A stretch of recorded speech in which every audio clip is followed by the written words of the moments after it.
Ano nga ba ang latest ganap ng SB19? So isa na nga po dito ang kanila nga pong McDonald announcement. Extra sarap ng hangout pagkasama mo ang SB19. Watch them talk about extra lore, extra nugs, and some extra rare SB19 merch. Siyempre, marami po ang agad na nanood dito 7 hours ago na updated ng McDonald's. Nagkaroon agad ang nasabi nga pong post na ito ng 14,000 na reactions, 1,500 na comments at 2,200 na shares. Grabe po talaga ang abang-abang ng mga 18. So syempre, dahil po sa SB19, marami na naman po ang napatakbo ng McDonald's para sa kanilang bagong matitikmang produkto. Anyway, ito nga po ang schedule nila ngayong July 28. Ang susunod po nila ay July 29. Iyan po ay bukas na sa Grammy Global Spin Philippines Time, 10:30 a.m.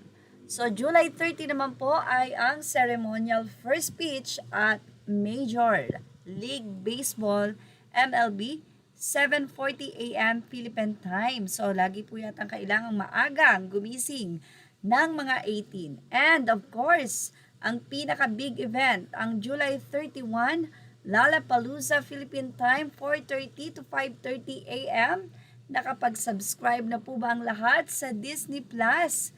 Nako, nakapag-subscribe na po tayo dyan at mukhang kailangan po nating matulog ng maaga sa July 30 para po ready ng 4:30 ng July 31. And July 31, possible Department of Tourism.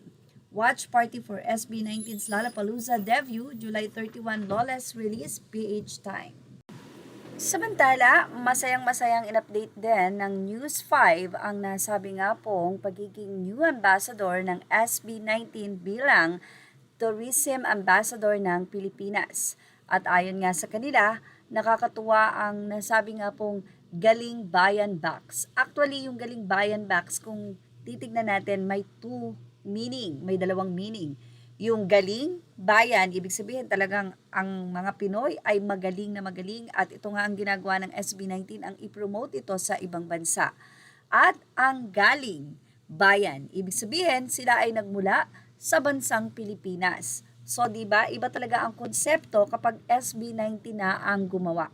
Ang Galing Bayan at Galing Bayan Box na ibinahagi ng Frontline Philippines sa kanila nga pong channel sa TV5.